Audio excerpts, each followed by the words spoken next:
So, pleasant good morning, good evening, to our many followers and television viewers on TV Liberia Live and ELPC 99.9 FM. So, welcome to this live broadcast. Today I'm coming to you live at the Republic of Liberia. So, stay tuned first as we bring you full coverage of MOI press conference. Keep following. So, today MOI press will be addressed by Jerolinmek, Minister of Information. So let's encourage you to still us as I bring you full coverage of this press conference. Senior official of the ministry. So now go to the MC for I'd like to, on behalf of the Ministry of Information, welcome you to 2026, the first edition of the press conference. My boss, Minister Salo, the Deputy Spokesperson, will officially welcome you and the public, and our listening public, to regard our platform. Mr. Salo. So that was the voice of after 16 minutes, the Information Services and the donor of the sound and the members of the full estate, good afternoon to Nigerians who are following the first edition of the MIPA, the Ministry of Information press briefing in 2026. We want to, on behalf of the senior management team of the Ministry of Information, wish all of you Merry Christmas and a happy, prosperous New Year. We are happy to be alive and well, and to be back here at the Ministry of Information behind this podium to continue from where we stopped in 2025. All will be in the Republic. It's a new year, and we want to make the environment more conducive, more orderly, and we'll not be repeating ourselves every time we come on the microphone at this podium. We say, please put your anyone among you who is not well at birth with the protocols here. So we'll have to make it better, make it more orderly, the movement, the corridor, keeping the doors open. Make sure that before the press conference starts, you let your houses to come here before the press conference. So your gadgets, your travel, and everything that will be in place at least about 15 minutes to the start of the press conference, and then when the minister and his team enter, we can know that we are all here to do real business. So that being said, I want to again welcome all of you to another year that we are very hopeful is going to be productive and eventful as 2025 was. We look forward to working along with all of this. If there are instances where we have to make some amendments, the Department of Public Affairs is going to do so, just to make the press conference more interesting, more interactive, and to improve the environment. There's no secret that the media have been very cooperative over the last 2 years. When you look at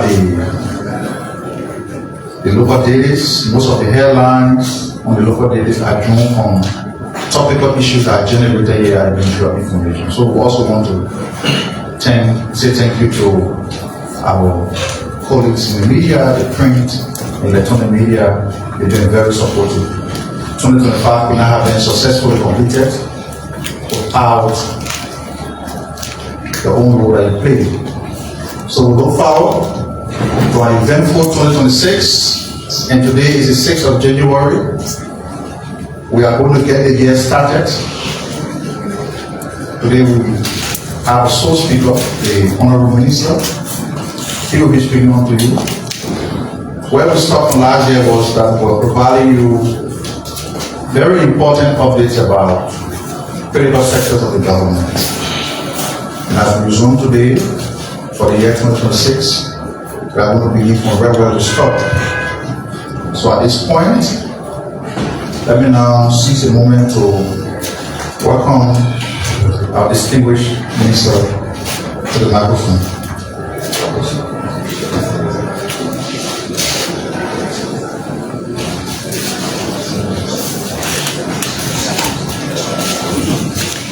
So the statement on by today the Minister of Affairs of Public Affairs from the Piah,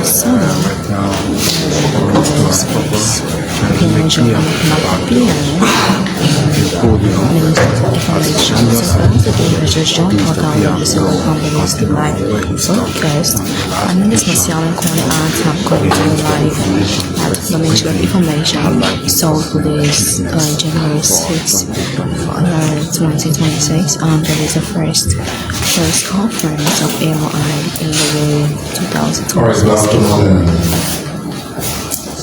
Let me once more wish all of you a very happy new year. All of us have started 2026. With regards to ourselves and what is ahead of us, we don't know. Because the only person who can see beyond today is God.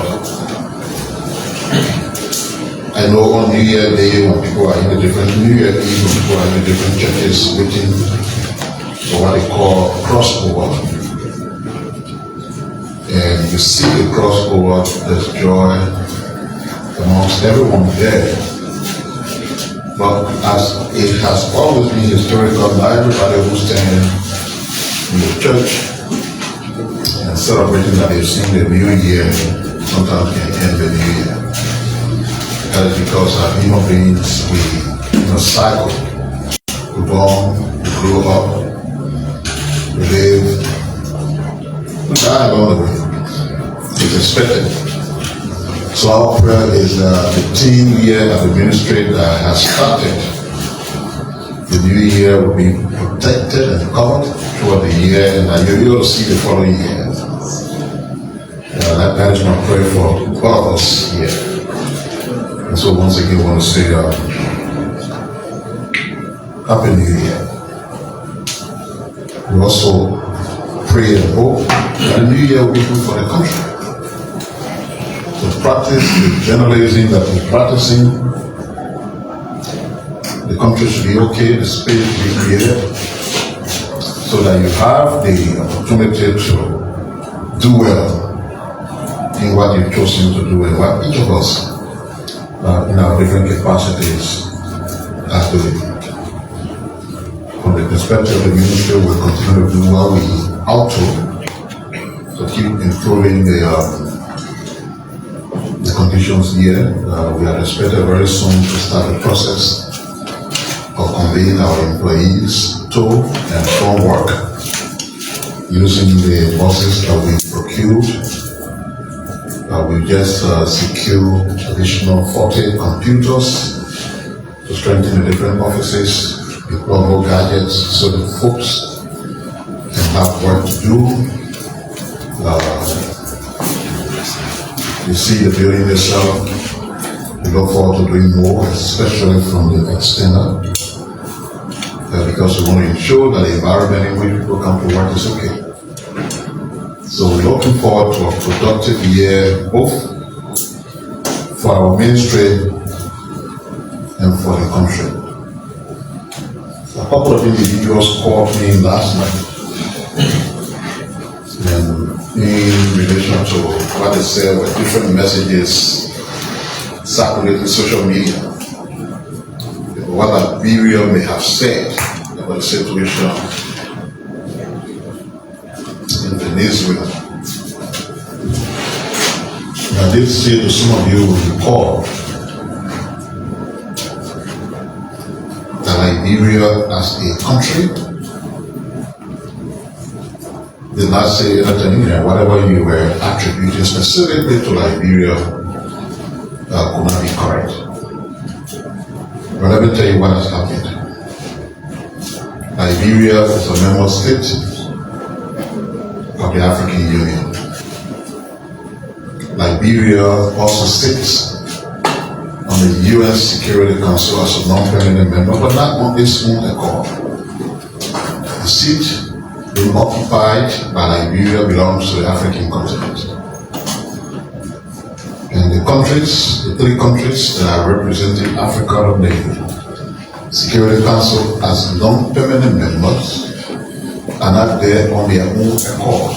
Those seats were allotted to the African continent, and the countries there now were chosen among their peers.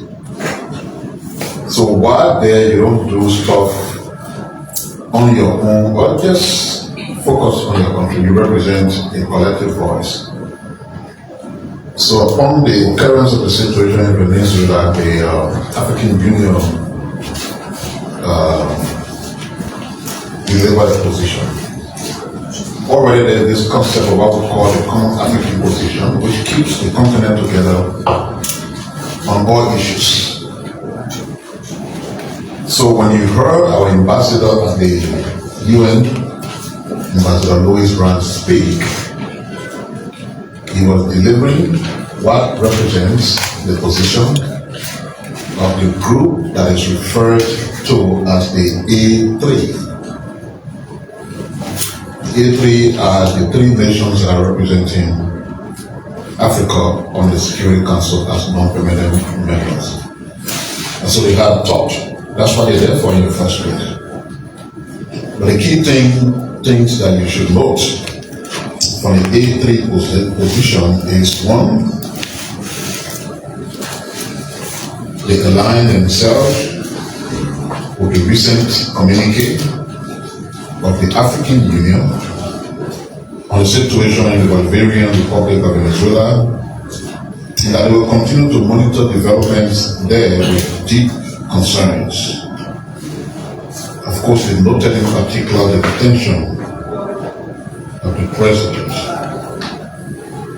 They also noted, as per that position, that they stand ready to support all efforts within the Security Council and in cooperation with regional partners to facilitate a peaceful, inclusive, and lasting solution to the situation in Venezuela.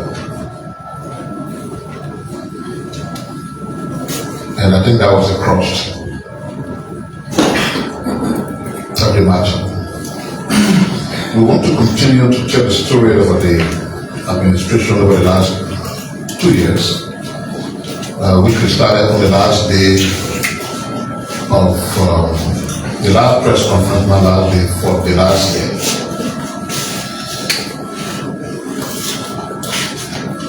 I remember when I was called by the president to come and serve,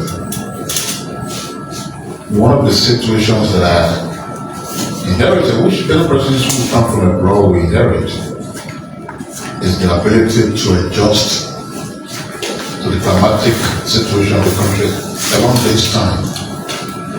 Usually, this is a period that is extremely hot. And I remember those days, especially considering the situation of this ministry. You would enter their offices, there was no generator, of course, AC current, harlequin, but you had to come to work in the hot offices and sweat profusely. When we came to this very conference hall around this period, even though we had 2 units up there, these ones that you have here in my year, even with their presence, this hall was tormenting. Most of the times we brought our guests here, they were embarrassed to some extent because they were never comfortable. But the time is different now. The same period, but the situation looks very different. When I enter an office, I cut the air condition off. Because in the blink of an eye, it becomes terribly cold for my mind. And that's the impact of climate change. See the weather. I was driving to work this morning in January. It's raining. The other night, I think it was Saturday night or Sunday night, I was in the piano. And there was a real heavy downpour of rain. It's not common to the period we're on. It concerns us because some of the things we have to do as a government at this time depends on the climatic condition of the country. When the rains are pulling left and right, it slows down the pace of some of the things we want to do. Especially so with regards to our road work. Many different corridors are being tackled. I live Broadville. There's been total clearance of the road leading up to St. Paul Bridge because by now we should have been almost towards completing the pavement and we would have just stand from a distance and see that driving from Broad Street way down to St. Paul Bridge is just a super 4-lane road that will impress anybody because that has never happened since the foundation of the country. And of course, around the same period with the ratification of the People Agreement, mobilization is about to start, and we're supposed to begin the actual road work from St. Paul Bridge to Clay to Topman to Bow side. So if you have those kinds of things to do and you see what is happening with the climatic condition, it concerns you, especially if you are a genuinely concerned citizen who wants to see development. If you're not one of those who gets angry when you hear about development, if you're not one of those who perhaps, like that man of God said to me, which I have watched to you here, is praying and fasting and doing stuff for conditions like these to come so that the country does not change in that category, then maybe it's okay for you. But if you want to genuinely see the country develop, then it should be concerning to all of us. But it is a natural occurrence that we don't have control over. So we'll continue to monitor it, we'll continue to make intervention when it's applicable. Once we show that what we do, does not lead to waste. Because if you're doing something, putting money in the end, that thing does not last, it will amount almost to the wastage of money. So we're glad that we're careful in what we do so that nothing is done yet today, tomorrow is going to come and criticize. Oh, everything is working for political reasons, quick impact project. Where is it? It has vanished. The approach of this administration is nothing that resembles quick impact. We want to make lasting imprint on the country's outlook. And I must say too, before I move on further, that along these lines, there will be situations that look like pain. We encourage our citizens to adjust and just cooperate in these regards. Now, I always make this example when you go to Ghana, everybody travels to fly from here, they go to Ghana, they come to Ghana. So now you go anywhere, just land from the airport, you pass through, you come to all that huge impression of Ghana is this, Ghana is that. It didn't happen by magic. There was a time when the leadership there had to be decisive. And it was easy to do because the leadership that took the bull by the horn to do that was a military government, headed by Lieutenant the late Jerolinmek. So most of the things they were doing was forceful. But trust me, in the drink of an eye, the people who were having problems with those things started to realize that it was meant for their good. And today they are so proud of their country. Anytime you speak to a Ghanaian, you arrogantly tell you that they are the best in the whole world. Maybe that is true, maybe that is not true, but that's what they believe.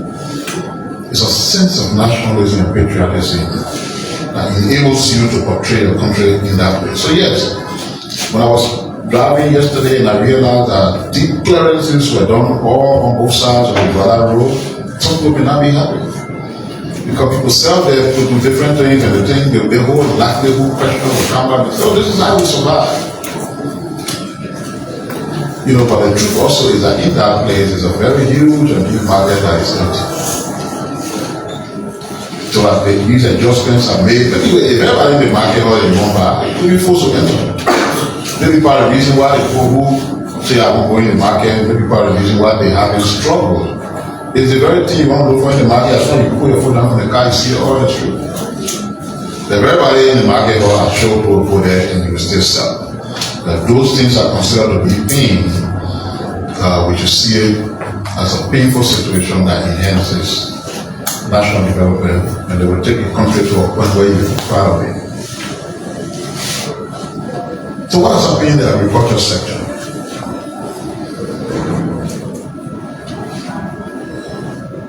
The country's development agenda, which is the REST agenda, advanced Liberia's agriculture, keeping it central to development, the food security and the job creation. Beneficiaries and support in the sector.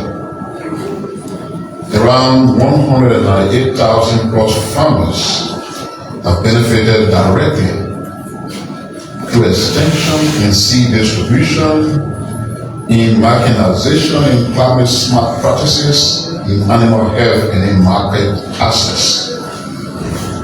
35,000 additional farmers reached with partner support, strong participation by both women and youth. With regards to production and value chain, climate resilient rice expanded by 6,500 plus hectares, adding 22,000 metric tons. Cocoa rehabilitation expansion on around 13,000 hectares. That has improved yield and farmers' income. Gains in cassava, vegetable, fisheries, and livestock are also made. Market access and infrastructure. Around 166 kilometers of feeder roads have been completed in major food producing counties. That has reduced transport costs by 50%, and improved or increased farmers' income. The National Cocoa Seed Garden Operation, around 350,000 improved seedlings distributed to farmers, strengthening seed systems, food safety, and nutrition programs. The FAO supported hand-in-hand initiative and one country, one priority product with Liberia coffee to diversify, add value, and boost export. The National Agriculture Fair 2025 also helped enhance buyers and sellers linkages, new initiatives, and modernization. A pilot dwarf cocoa production in Rivers expansion has been planned for 2026. 13 agriculture mechanization service centers being built in 6 counties, 3 already completed, 10 to be completed by May 2026. Domestic rice value addition, 3 processing facilities in Whitney, Nimba, Wanjima, in Foya, with dedicated local rice outlets planned by February 2026.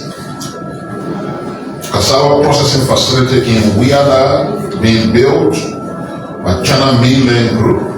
Potential investment in rice processing at Fuaba. Food security. 5.63 million population analyzed, 33,755 previously food insecure people achieved food security by 2025. notable improvement in Grand Gita, Phase 1 in Grand Cape Town, Phase 3 and 2, Maryland, Riverside.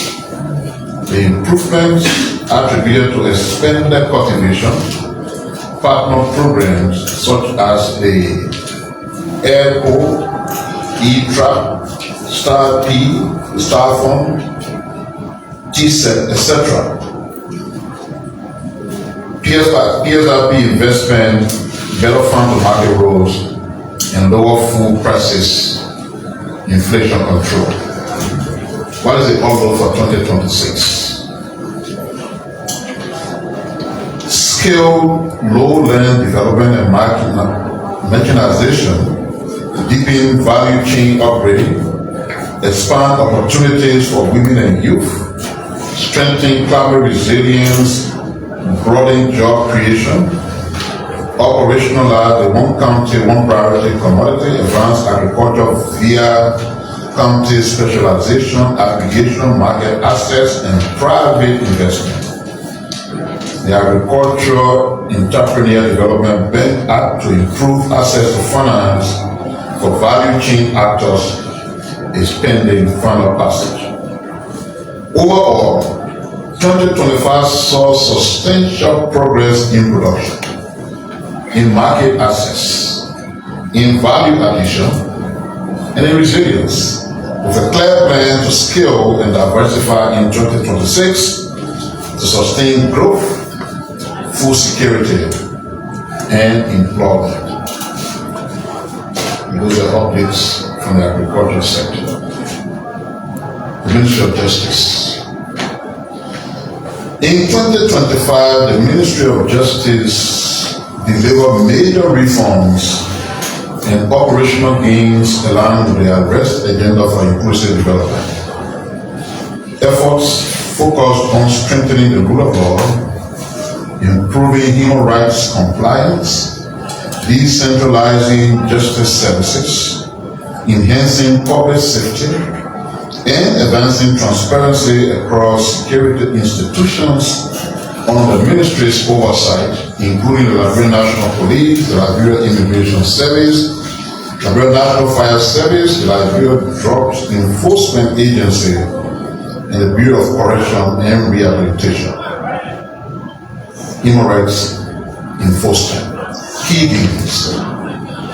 422 juveniles were diverted from the former justice system. 554 exit clearances issued to prevent child trafficking.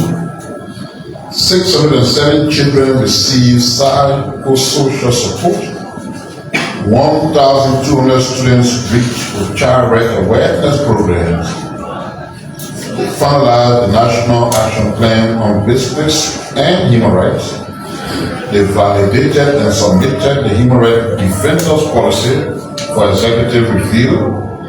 They submitted Liberia's initial report to the Convention Against Torture and the Universal Periodic Review for the fourth cycle.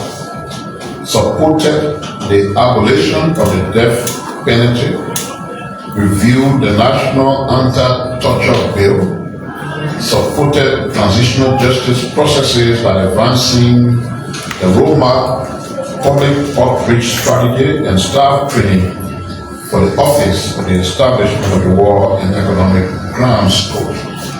They strengthened national human rights compliance, improved child protection, promoted accountability, and advanced reconciliation efforts. Justice policy reform and decentralization. Key gains.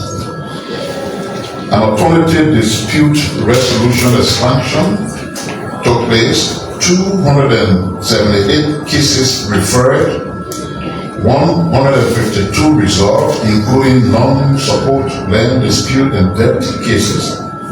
Completed and submitted the draft Alternative Dispute Resolution Act to the President.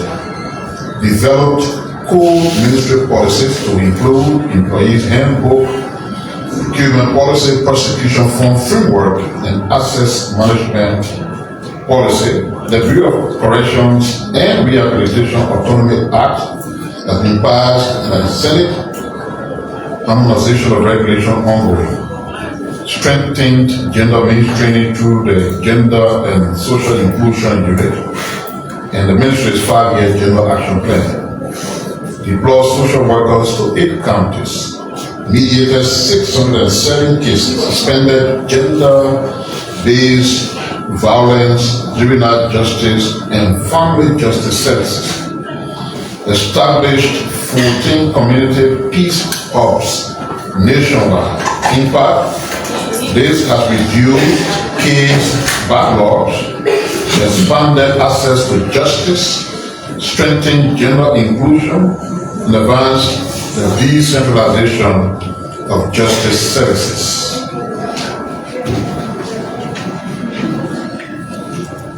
We discussed the LRA the last time I was here,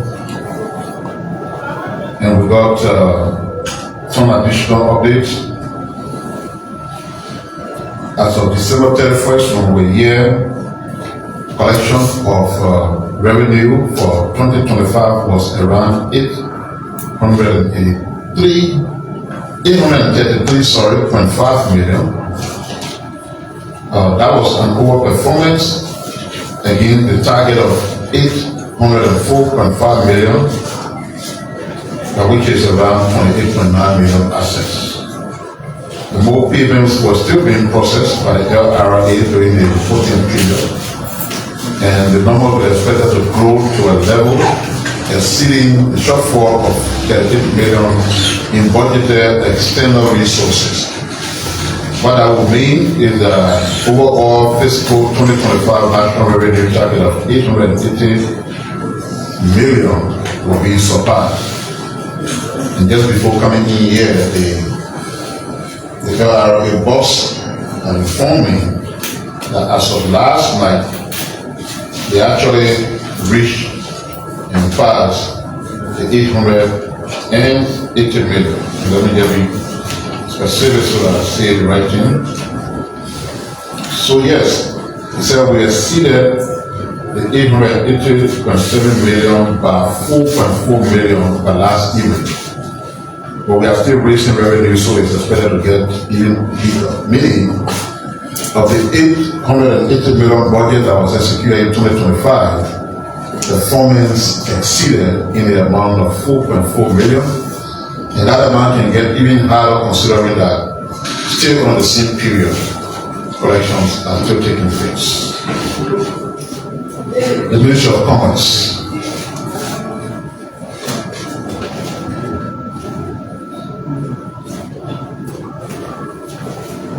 What have they achieved as was given to us?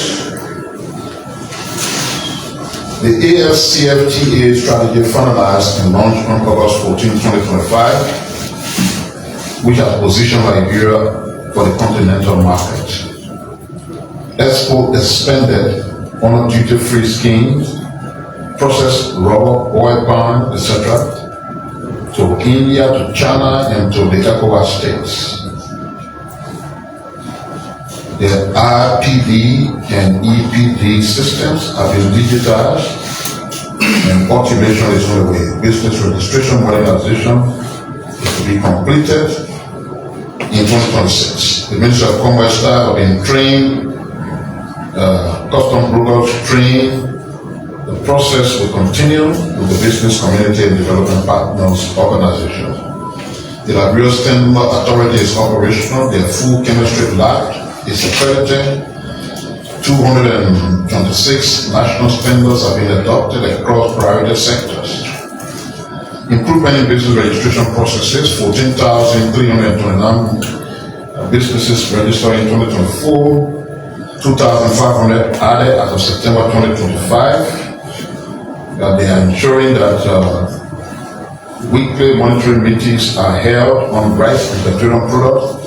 One of the reasons why you see for the past 2 years, both commodities are not just on the market, but they are there with constant reduced prices. The Growth Accelerator Program, which is a flagship program activities, one of the livelihood program implemented by the Ministry of Commerce with funding support from the UNDP. The Growth Accelerator Program has up to 2025 provided capacity building and grants of more than 3 million to about 70 SMEs. And these grants range from 10,000 to 40,000. The program is aimed at supporting innovative and impact-driven MSMEs and agricultural cooperatives. We developed and launched a 5-year strategic plan which is ready to be operational. On economic diversification and value addition through the LIFT project of the Ministry of Commerce, Finance, Markets and Technical Support was given to MSMEs through the Accelerate 360 Technical Assistance Program, linking MSMEs to financial access and business development services. 50 BDSPs and ESOs selected to provide business support services. In phase 2, the CBL disbursed 50% of the 3.5 million available to 7 participating financial institutions under the inclusive macroeconomic support and line of credit process. They rolled out a USD 6 million line of credit guarantee scheme. Phase 1 was completed in 2024 with USD 2.5 million disbursed to 3 institutions: Afriland Bank 1 million, City Trust Microfinance 800,000, and LEDFC 700,000. Phase 2 in August 2025, USD 3.5 million launched with 7 financial institutions, expanding outreach to underserved entrepreneurs, including women-led businesses. The 7 financial institutions are Afriland Bank, Liberia Limited, City Trust Microfinance Company, the Liberia Enterprise Development Finance Company, Fearless Women Microfinance, Yaconia MDR Micro Deposit Taking Institution, Business Link Microfinance, and Right Bank Partners. They launched the MSME 2025 conference on December 8, 2025, and the theme was MSME's access to market and finance through policy reform, the role of the government partners and private sector with specific focus on made in Liberia products. And it will be good for many of you to pay attention to those because the main Liberia products are good. You have the tipa, the fufu, the pepper sauce, the processed ginger, which is very good for those of you who don't drink alcohol. Put the ginger in the alcohol. It will reduce the impact, change the flavor, and you enjoy more than what you screen to take. They also have the locally produced rice, which for the past 1 year is what I eat. I eat only country rice. If you pass my office when you see me having lunch, it will not be US parboiled rice. The country rice made right here in Liberia. In fact, the one that I have is produced by the Minister of Agriculture. It's a farmer, not just the Minister of Agriculture. It's the Minister who is setting the example, leading by example, and encouraging all of us to not just be comfortable with the offices we sit in, but to step out there, do some farming, and through that way we'll be able to help to complement everything we do to be self-sufficient in food production.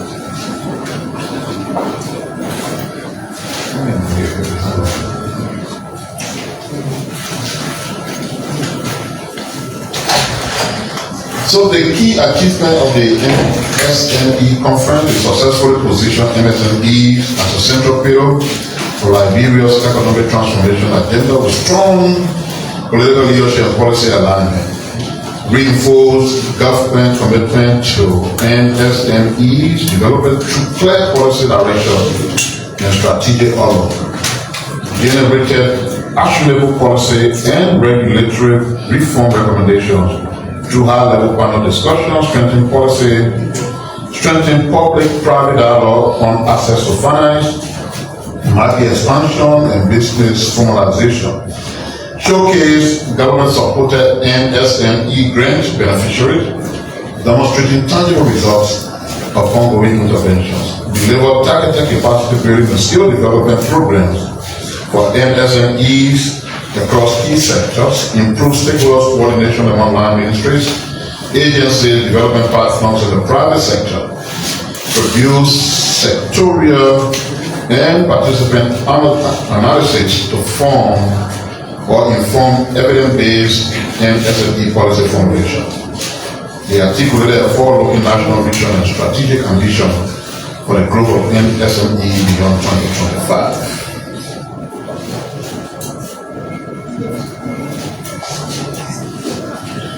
The Echo Bridge Livelihood and Employment Program was also initiated to empower young people, women, and persons with disability.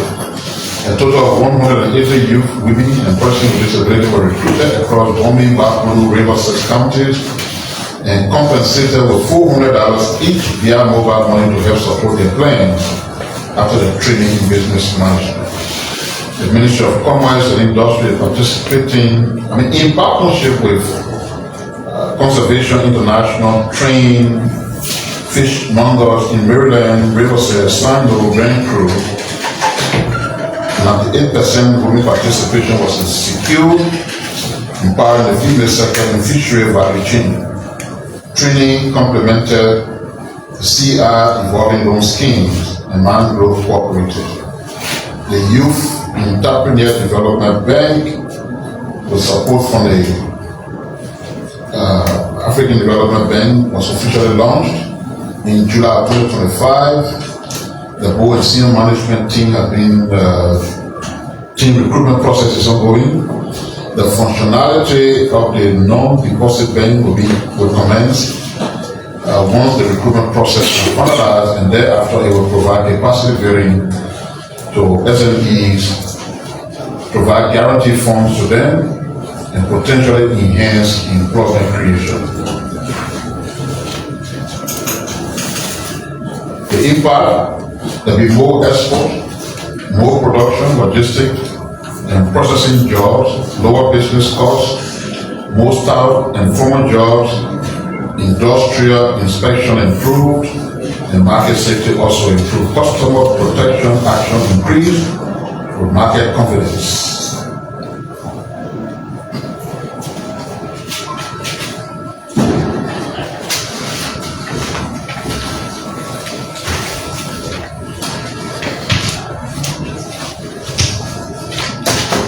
The Minister of Foreign Affairs has outlined Liberia's 2026 vision for the UN Security Council seat and foreign service reform.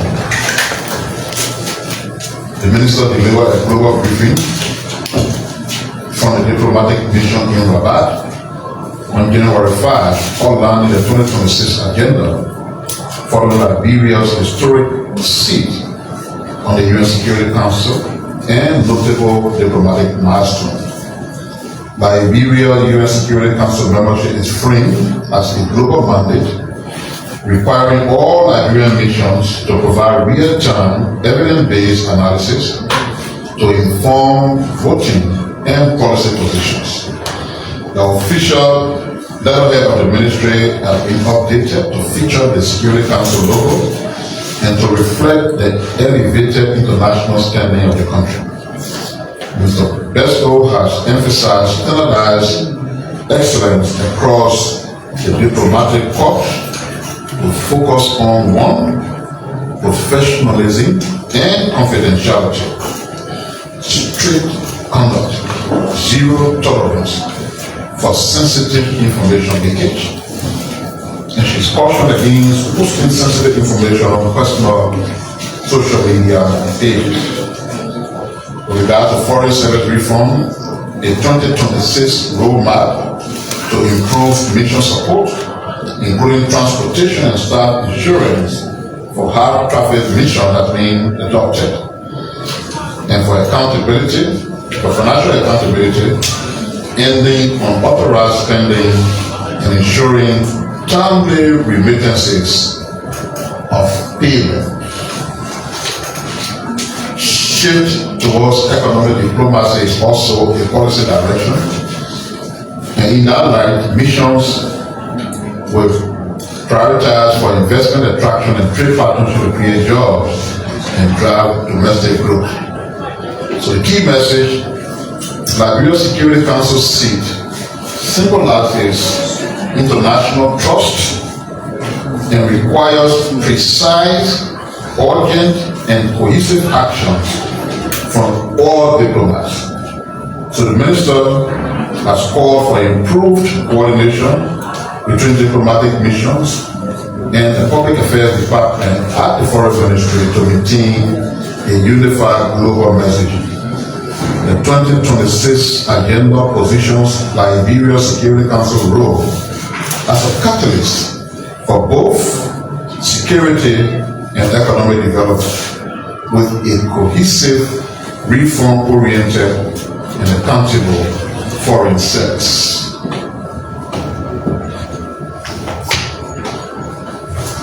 The Ministry of Transport.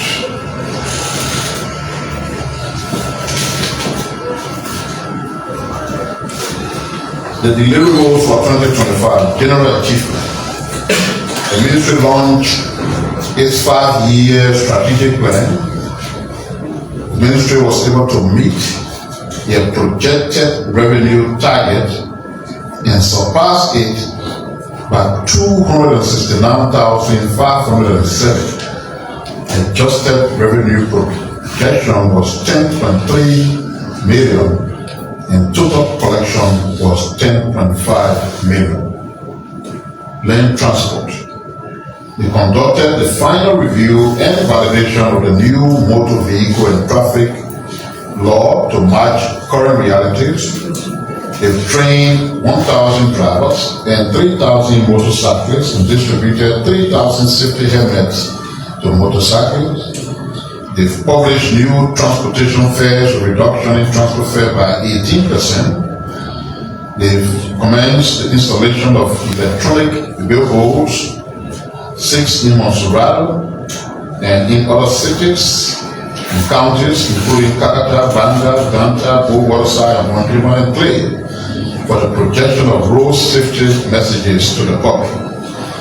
They've done the installation of 2,300 reflective cat eyes along the Japanese freeway and 1,123 along the Puebla to Johnsonville corridor. They are carrying out road stripping of major road corridors in Monrovia and its environment. They've undertaken the installation of 65 traffic signs along the ELWA to Central Monrovia route.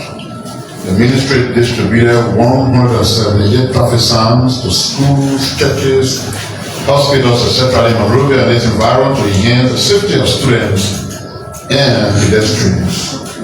They've installed a weigh station at Clay Junction, Bomi County, in another nearing completion in Kingsbury, Kakata Highway, Montserrat County. They worked with the National Transit Authority for the purchase of 64 buses for affordable transportation.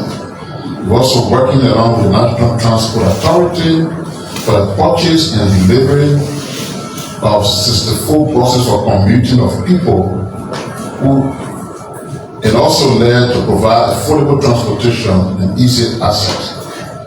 The full rights of Liberia to the ECOWAS brand card insurance scheme was restored by ensuring that all debts were paid and cleared. In the aviation sector, they've completed discussion with Turkish Airlines, whose medium flight is scheduled for May 9, 2026. They will begin the installation of the automatic weather observation system, instrument learning system, Doppler VHF Omen directional range used for aircraft positioning together with other nav aids and communication equipment. In terms of rail, they've conducted inspection of all active rails in Liberia. They've completed a project with the Liberia Water and Sewer Corporation for the repair of the pipe on the rail from Louisiana. Railroad corridor from Freeport to Bonmans have been approved to be used by China Union. In terms of sea transport, they've entered into a memorandum of understanding with Senegal for the feasibility of waterway transport in Monrovia.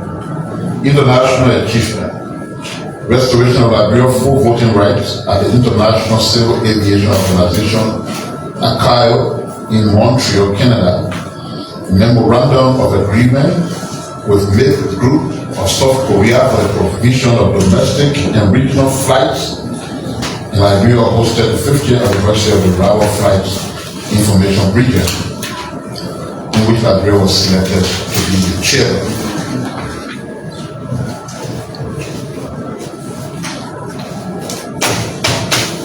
Lastly, let's talk about the Liberia Intellectual Property Office. The Liberia Intellectual Property Office recorded substantial progress in strengthening the national intellectual property ecosystem in support of the arrest agenda for inclusive development, particularly Pillar 1, which talks about economic transformation, and program setting, which talks about business enabling environment. Thus, by the absence of an approved program budget, the Liberia Intellectual Property Office implemented high-impact activities centered on governance reforms, public awareness, innovative support, and youth-focused education. A major milestone during the year was the advancement of regional and international cooperation. LEPO hosted the Director General of the African Regional Intellectual Property Organization, which resulted in renewed government commitment expressed by President Waka to ratify several key ARIPO and WAPO treaties, including the Arusha and Kampala protocols, the WAPO Corporate Treaty, the Beijing Treaty, and the Treaty on Intellectual Property, Genetic Resources, and Traditional Knowledge. This marks a significant policy step towards aligning Liberia with global IP standards. Strengthening governance structure also featured prominently. The President inaugurated LIPO Governance Board, reviving it after nearly 8 years, restoring essential oversight and coordination functions. Additionally, 4 major policy actions were announced during 2025 World IP Day celebration: the endorsement of the National IP Summit, the commissioning of an IP economic contribution study, a 3-month copyright registration fee waiver, and the establishment of a creator legal aid desk. Public awareness and youth engagement expanded nationwide, and the 2025 World IP Day activity attracted 650 participants, which means there was a rise of 117% participation above target. While the first National IP Policy Conference gathered 250 stakeholders, LAPO also extended the National IP High School Club competition to 18 schools across Montserrat, Nima, and Mombasa counties, benefiting 260 students and 26 teachers. Survey data shows strong results, with 90% of the students demonstrating understanding of IP concept and 98.7% reporting increased confidence, while all teachers observed improved connectivity amongst learners. To enhance innovation support system, LAPO expanded the Technology and Innovation Support Center network to include the University of Liberia and the African Methodist Episcopal University, adding to 2 existing university partners: a national TRSC workshop strengthening research and innovation capacity across 8 universities, and 1 innovation hub with participants recording leveraged knowledge gain of 39 to 44% in patent right, trademark, and design research technique. Looking ahead in 2026, the entity's priority include launching the National IP Policy and strategic plan, strengthening internal human resource capacity, advancing framework for traditional knowledge and general resources, expanding public awareness and IP enforcement activities, and conducting a study to measure the economic contribution of copyright-based industries. In 2025, the entity strengthened its cooperation with the African Regional Intellectual Property Organization by hosting the Director General and delegation for high-level engagement on intellectual property development. During the visit, the delegation met with senior appointed government officials, elected officials, including President Waka. I believe with the President pledged the government of Liberia's commitment to signing and ratifying outstanding ARIPO protocols, including the Arusha and Kampala protocols, which will align Liberia's IP ecosystem more effectively with regional standards for copyright, related rights, and patent variety protection. The President also expressed the government's commitment to ratifying additional international IP treaties, including WAPO Copyright Treaty, the Beijing Treaty, etc., etc. Governance and institutional reform, which we already spoke about, strengthening innovation support and system. During the reporting period, the institution strengthened national innovation support structure through the expansion of technology and the innovative support center network and related capacity activity, a key milestone. I think they just printed it in multiple times. So we end the year so that we can have some interaction. Press conference after press conference, we will come with updates from all the sectors until we have accounted for what each of the sectors have been able to do. The Ministry of Information does not run all the government ministries and agencies. But the ministry is designated to say on behalf of the government everything that is happening. So we are engaging all the ministries, we are engaging all the sectors, the agencies to update us on what they've done, and as the updates will come, we'll continue to inform the Liberian public through all of you who've been committed so far in helping the Liberian people know what their government is doing. Thank you for coming and for your attention, and happy New Year again. Let's take your questions. So that's it from the presentation by Mr. Piah. My name is Joseph Selu, and I work for the Minister. You provide an update, from our administration agency. I want to know when will the free board policy for the friendly windy and military people will start? And lastly, is there any further updates on the yellow machine, because you provided update that day that was not doing the first payment, so I want to know is there any update on that? Thank you. My name is Jackson Halisefa, I represent TV. You can see? Well, Mr. Minister, thank you very much. Let me start from the Justice Department. You spoke well, you gave much of the So, but questions continue to be in the minds of many Nigerians when it comes to the issues that happened in the past. Number one, the 25 million mobile exercise, it remains like it moves to many Liberians. When you talk about it, they will feel like the government has done nothing and continue to ignore it, but yet they continue talking about it. And also the issue of the death of the auditors and the significant issue of the disappearance of the courts. And lastly, to the issue of the United Nations Security Council. The questions remain,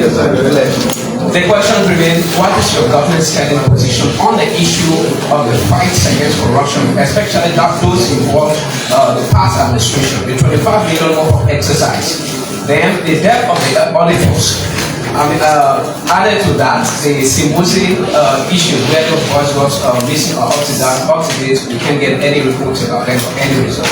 So lastly, about the UN Security Council, the UN Security Council seats. Nigeria took the UN Security Council seat, which is a welcoming one by many Liberians. But then the recent incident in Venezuela, the United Nations went very amazing. Liberian representative, permanent representative to the United Nations went very diplomatic, but for short of telling on which side is he on. Is the country backing the United Nations, the U.S. capture of the president because it's only spoke about sovereignty and territorial integrity? Is it condemning it or in favor of it?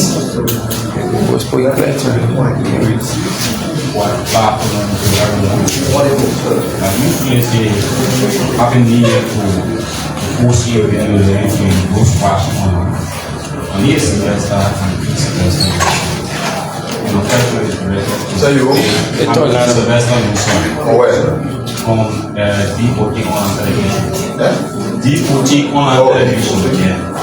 So my question is, Minister, the unified government came with the mantra of rescue. We have gone 2 years, sir. What aspect of that commitment that in your judgmental mind are not being fulfilled? And the other question is the government still on track on the rescue vision, or it has deviated? Thank you. Good afternoon. My name is Esco, and I report for the Watch newspaper. The Upper Prosperity Minister of the Position Management of the Ministry, taking into consideration with the issues in Venezuela that has the capacity to undermine regional stability and global peace. To what extent can the government describe the action taken by the U.S. government in the arrest of the Venezuela president? Thank you. Thank you. My name is Darius and I report for Bokia. Minister of Health on the private Republic and about the revenue incident. That's what we're not able to play jail. No, we're not going to this.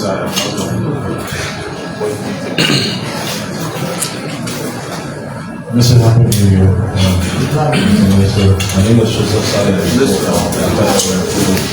You know, the issue of unemployment remains a major concern for a lot of young people. And when you go out on the street and take a microphone among young people, these are the concerns that they continue to raise. So when you cataloging some of these agencies and ministries, we hear you giving some broad data, like how many, when it comes to employment, the numbers of young people, the government has been able to, employ. And I don't know, so, and we are into the new year. Are there any plans that we will see that the issue of unemployment can be reduced on a minimum scale?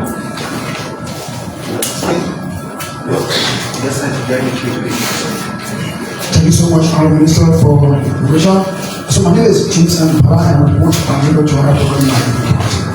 Honourable Minister, thank you so much last night for the show. You and the Minister will follow you in my county was not great. And again, this government came into being operating on 5 bills that has to do with the laws of the rule of law, education, and so forth. With these bills, has this government been able to execute the 5 bills on the period review, or you having it on the difficult to execute the 5 bills?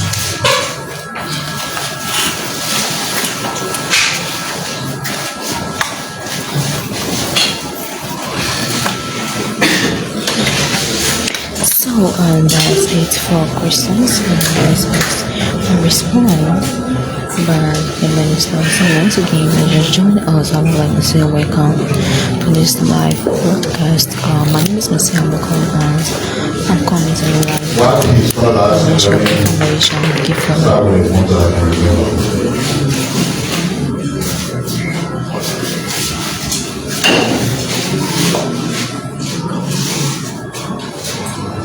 So Joseph, we're doing sector by sector updates. I'm sure you didn't hear me talking about the National Transit Authority today, but they will be captured. And probably by the time we send the update to be used at the press conference, my hope is that your question concerning when they want to start free, I hope it will be addressed. Will be on Thursday. Okay, in fact, they said we'll come here on Thursday. So you will have a chance to feed and not pass through them. Yellow machine because don't deal. Don't start running around with something that's not everything. Yellow machine coming here. I just said to you, we're doing the initial payment. In fact, before I said the initial finance, I announced that. When we told the president of the ELBC, he was clear that not only that the yellow machines are on their way, but they're coming along with bridges. They're not things that we just talk in chief, they are things that will be done. So they are on their way. One of the things we try to be very sure about is to avoid multiple repeats of things that will resemble Eton and Igbo man. So we're very careful with that. And I'm sure that the yellow machine issue will never, and will not fall in that category.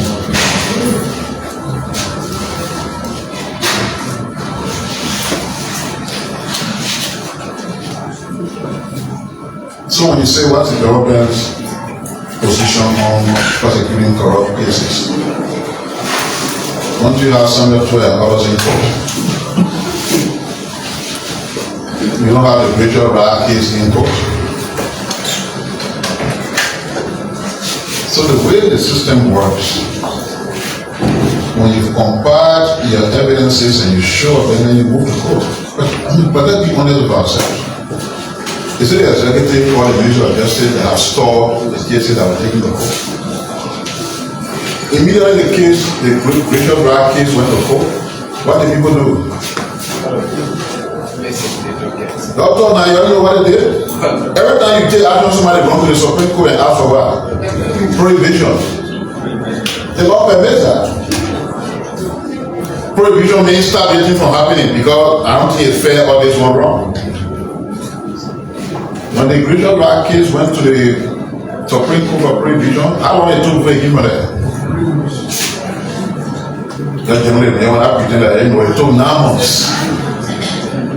So you blame the justice minister say not prosecuting because another branch of government kept something there for 9 months. How many times where they have now gone to the Supreme Court to see? In a few days they disbanded the entire jury in the Asson case. What did they do? They went to the Supreme Court for ask for prohibition. All those things help to delay the judicial process. But they don't represent the fact that nothing has been done. Of course, we have separate, coordinated, and equal branches of government. We have our role to play, the judiciary have theirs to play, we can't dictate to them on how to do it. But you have to acknowledge what the government itself is doing. And if the court system is such that it grants certain privileges to people and they utilizing them, not outside the law, then we just got to keep pushing until we get to where we want to get. But you can't be blaming to say we're not doing anything wrong because they're doing something. And what the legal process calls for is being used by those who've been accused to store and sometimes delay prosecution. It's unfortunate, really. But that's the system we have. That's what our law says, and we must respect it. If we want to be a democracy, we can't be calling ourselves something else and doing something else. To the best of my ability, I've taught, is it the police or the justice ministry at some point said, from all the evidences that they've gathered, the case of the missing boys were closed, and that they died by drowning. That's what they said. At least if you didn't hear that, you generally go check his spot. Maybe I'm not clear on who said it, but I know something like that was said.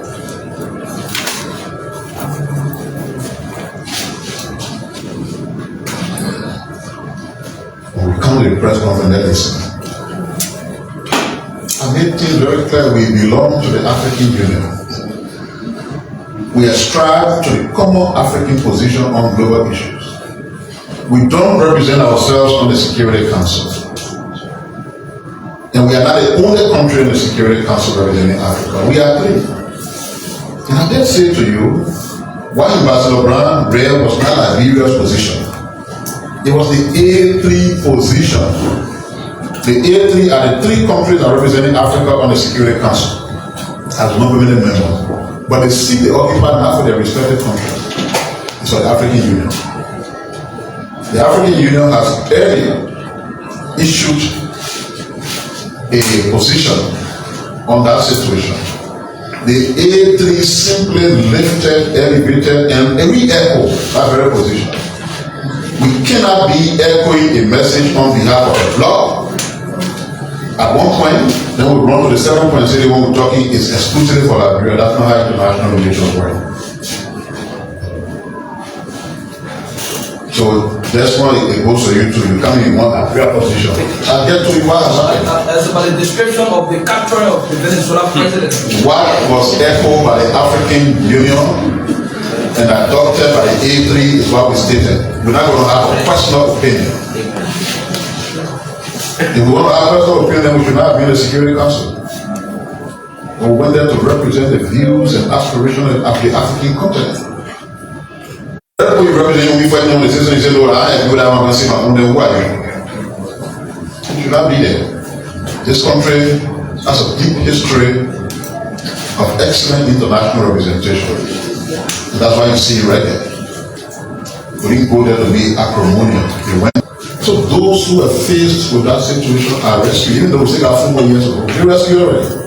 You didn't see one instance of that taking place in the last 2 years.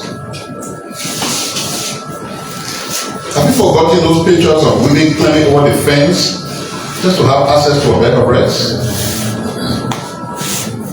Have you seen that in the last 2 years? Have you forgotten those pictures at filling stations where people will rack and continue in their space to say that my space here tomorrow morning I can't where I'm starting from?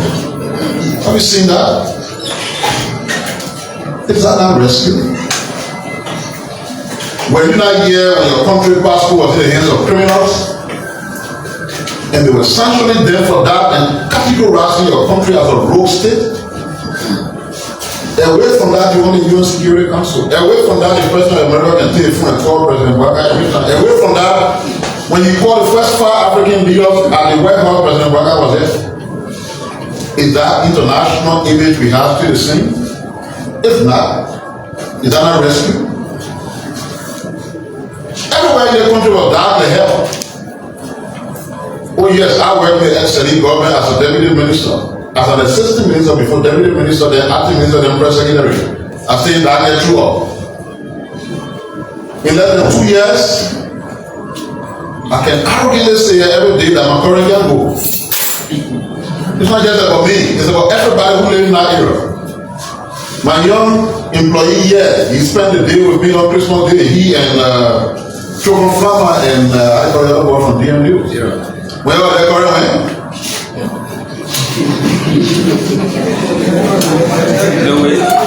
But I was never there before, folks.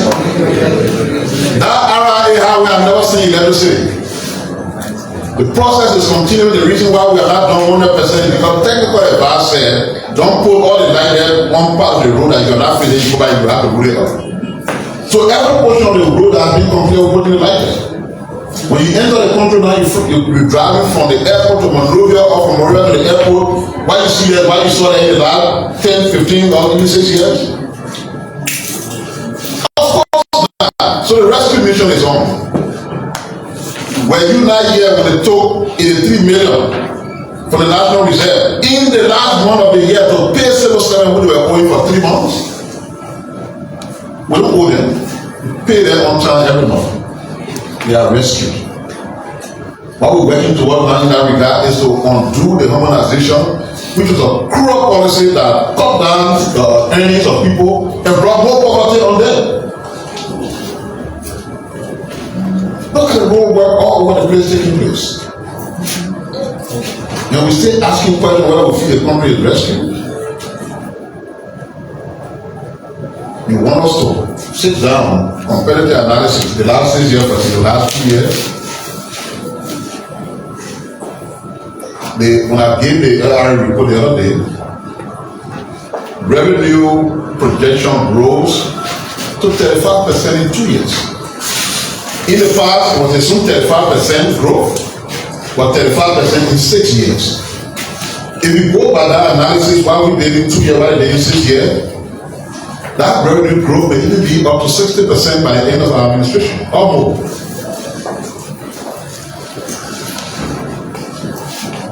All right. That generally, we get that question. You used to cover the ministry of information. If you bear here, I know we use where you come from, but you bear cover the place. Yeah. All right. So what you see now and what was there yesterday, you see no change. They stay the same, right? All the places leaking everywhere, nasty, nothing going on here. If you see a change, then the rescue have started even here.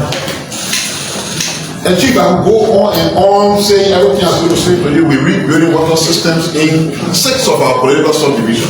We restore pipe-borne water to Monrovia and this environment.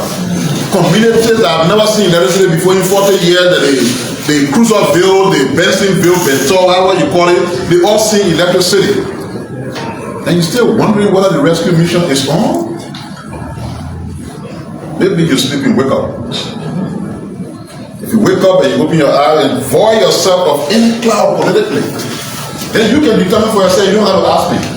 You can determine for yourself whether we stay where we are, where we were 6 years ago, or we're on a journey that will take us to 2029, and you will see the dividends clear and established. But before you even reach there, you see all the differences. And still you're wondering whether the country is rescued or the country not rescued, or country is dead, country not dead. But their fruits, you shall know.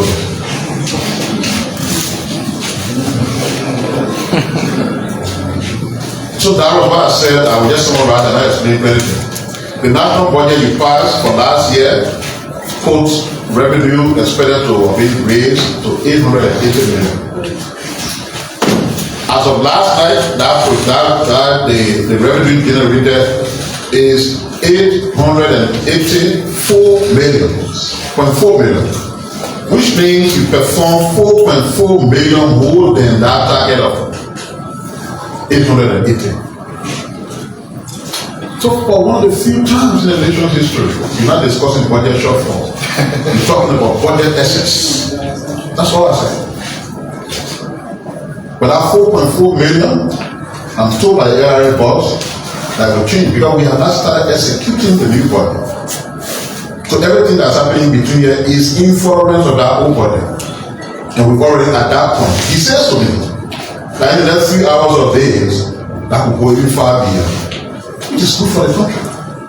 It also points to the fact that that whole concept of 1.2 billion budget did not come from the blue sky is informed by data. And the data that informs it will enable us to raise that 1.2 billion budget once it's signed into law by the president. I hope I've answered all your questions.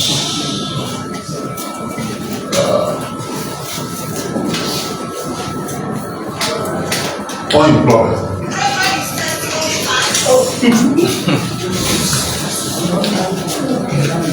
So everything you see us doing, everything you saw being discussed in the agriculture sector, all the road work that we've been talking about, the expansion that is taking place with energy, everything we're doing are tailored on job creation. Because it's not a robot or AI machine that are doing those jobs, and human beings. But secondly, the government constituted an employment task force. Not be making laws about it because it was more about work than talking. That employment task force has been working very hard. First, to establish that it is not true that jobs that have been created. So they crunching the number and the data, and they will establish what have been created. Two, the second part of your work is to initiate accelerated actions and activities that will ensure the availability of more jobs. We'll reach a point where we'll be very targeted. Where we look at our national budget and say, for example, we have this amount. We use this amount to build new factories. Whether it's to produce juices, or to turn some of the rubber products, and we produce a lot of rubber prefabricated and other into finished products. Or since coffee farming is getting so enhanced in advance, whether we can begin to process some of that into any product that can be used, all of those will be geared towards creating more and more and more and more jobs. But job creation everywhere in the world can be a challenge. What matters is the government's resolve to overcome the challenge. And we are determined and resolved to overcome the challenge because we realize, and it depends also on the way we define job creation. Directly, every money you come to bring your information you're working. But directly, one thing you're doing that giving money more than come to the information ministry every day, directly you're not working because you're not reporting somewhere every day. When you saw all the things we read back from the Commerce Ministry where they're giving some people incorporated together, giving them 10,000, between 10 to 40,000, or they're giving some people $400. Somebody who has entrepreneurial skills and say, I'm in SME, and they gave them some money to go do business. When I was a child coming up, my mother used to be a coconut seller. She didn't have a lot of money to sell a coconut. It was small money inside. She sent me to school, not my father. Send me to school for selling the coconut. He used to go to Riverside, buy the coconut by bed, then you come to Buchanan. Every morning you go to the market to go sell. Sell a bed, when you finish, you go back. He educated myself and my sibling. My big brother in the US now, he went to the Catholic school in Buchanan, St. Peter. He one of my mother's apartment. You know, where she was employed. Nobody employed her, but she was self-employed. And when they go self-employed, people throughout the place. The African Entrepreneurial Bank that I talk about here for the African Development Bank is meant to give funding to young people, whether individually or incorporated in groups, so that they invest in things they want to invest in to make money for themselves. The initial funding for that is 17 million. The bank committed that will make it more than that. Those are all job creation efforts that are ongoing. And we continue to expand on that. We will not be complacent to think we've done too much. No, nothing is too much. We continue to make those interventions because that's the only way we make that easier for the citizens of our country. I hope I've answered all your questions. Thank you.